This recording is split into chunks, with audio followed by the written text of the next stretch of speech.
So you guys are on fire. 4 hit singles, diamond album. Everyone was down with Milli Vanilli. And I think what made Milli Vanilli... Everyone and their mama. Yeah. What made Milli Vanilli kind of work at the time was that hip hop was still building. Exactly. And so and you were the rapper in the group. And Rob, I guess, was the singer. That's right. You know, visually.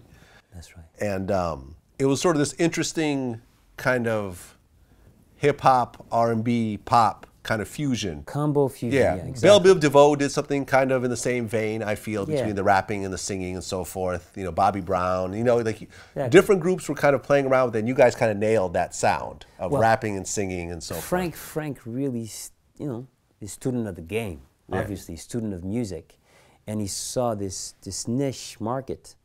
He was like, yo, I'm gonna put this like this. And he was 100%, he was right. So he knew, like I said, from the start, he had that idea, this plan, very precise plan, and he did execute it perfectly. I found out later that he knew something would happen, was going to happen, but he didn't know how big it would get. Right. But he had the right idea. So you guys are out promoting your music. Yeah, And worldwide. Worldwide. I remember as a kid watching an MTV performance with you guys.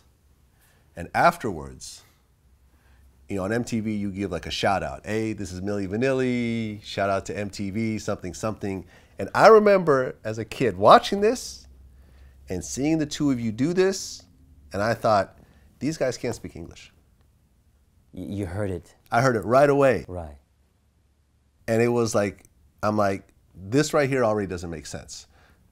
Because the English was still pretty bad. Like the way you're talking to me now was not the way you sounded back then. No, it was very thick. Like you guys, like it almost seemed like it took a few takes to to sort of get that shout out. We were fresh off the boat, man. Yeah, you were fresh off the boat. Success came in and said, yeah, you got to get, you know, it's time to take the boat. Let's go. The accents were very, very thick very thick back then. Yeah. And I remember thinking in the back of my mind saying, this doesn't sound like the same guys I'm hearing on the record, because on the record the English is perfect. Yeah, exactly. And these guys are talking, it doesn't sound that way. So I'm thinking in the back of my mind, something seems off, but who am I? I'm a kid, I have no influence, whatever else. Those musical ears you had early on in the game, dude. Yeah, exactly. So I guess when that happened, it did get on certain people's radar. Yeah, you know, people started to notice something isn't quite matching up here. Living Color. Right? In Living Color? Yeah. Okay, what happens there? Living Color did a sketch on Milli Vanilli. I think you can find that on YouTube. It was it's pretty crazy too. We were in London and at a hotel, and we were like partying. We're like a bunch of people in the hotel, like, you know, lavish lifestyle. Table is full of food, everybody's just loving it, champagne, alcohol, well, you name it. And we're clicking channel, and then I'm clicking channel, I'm like, yo, that looks like Rob and I. Like, it looks like a spoof. I'm looking, I'm like, but it ain't looking good to me. So I'm like, yo, shut up. We need to hear this. And we look at this, and we're like, whoa, I ain't liking that. You know, we cut the last part of the sketch, and we were like, So suddenly, it was kind of like, yo, man, people are like they're getting close. Okay. So, in Living Color does a sketch basically making fun of your accents. That's right. And then Arsenio got on it too, got hip to that. And he would go after us, because what happened was the original singers went on the show. I don't know if it was in Geraldo or whatever. Like, there was an interview that was given, and it was Charles Shaw. Because the one thing people don't know is that Girl You Know It's True, the rapper on Girl You Know It's True was not the same rapper as the other song. Frank kicked the dude after the first single. Okay. That's what happened. Because he was talking about... No, there was some problems between them. But what happened was he started opening his mouth, and then the other people that were involved in the project started to like get on the bandwagon. So rumors are coming. Yeah, rumors are coming. They're creeping. And then there's a show that happens, and the CD starts to skip. Well, let me hold you there. Now, that happened afterwards? That was, we did a special with VH1 Behind the Music. And that was something that they put, it was a nice edit. It's great for TV. But that day really happened, but it didn't change our lives because that was at the beginning of our career in America on the MTV tour with Julie Brown. So what happened Downtown was... Julie Brown. Downtown Julie Brown, sexy downtown Julie Brown.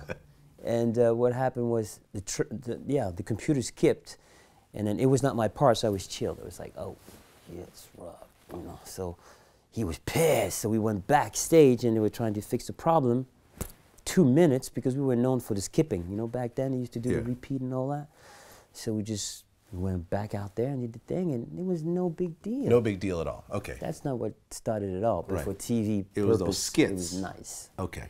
But it was those skits and people talking and everything else like that. Yeah, exactly. But you guys are still plowing along and still doing working. your thing. Did the American Music Awards happen first or the Grammys? American Music Awards. American Music Awards happen. You guys win 3 American Music Awards. Bam. Which awards was it? It was like Best Pop Artist? Best Pop, I can't recall everything, my brother. Okay. No. But that was that the first awards that you guys had won? Yeah, that was, Okay. we did some small one, but that was like... Right, it was America. It's America. How did it feel to win those 3 awards? It was amazing, man. It's hard to describe, because, you get those awards and you're ecstatic, but the minute you touch it, it's like, it feels like tick, tick, tick. That's going to blow up in your face at some point. At one point, Rob did an interview with Time Magazine. Oh, that one. And he said that... Here we go. You guys have contributed more to pop music than Bob Dylan, Mick Jagger, and Paul McCartney. Oh, my God.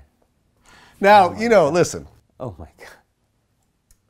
They said Rob, right? They said Rob, right? It wasn't Rob. you. It wasn't you. Okay. It wasn't you. Okay, and listen, even if you guys did all the vocals, that was kind of a ridiculous statement. Okay, let me... someone with one album really can't say that they contributed more than Paul McCartney of the Beatles. Let me give you a backstory. First of all, we had partied heavily the night before. Still drunk, as a matter of fact, still high. Okay. And we get to the interview, and, Rob spoke English well.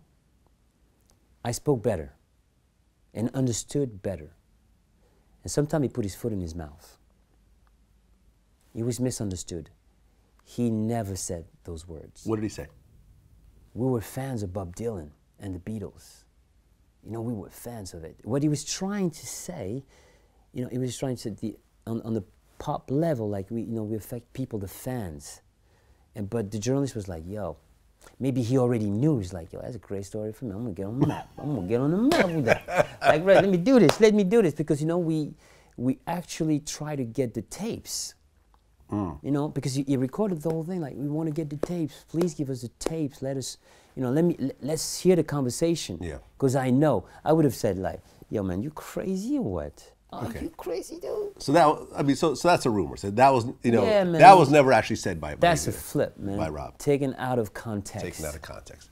Okay. Listen, you're completely honest with everything else. So there's no reason. No, yeah. For you to lie about this small part of the story. It's ludicrous, man. Come on.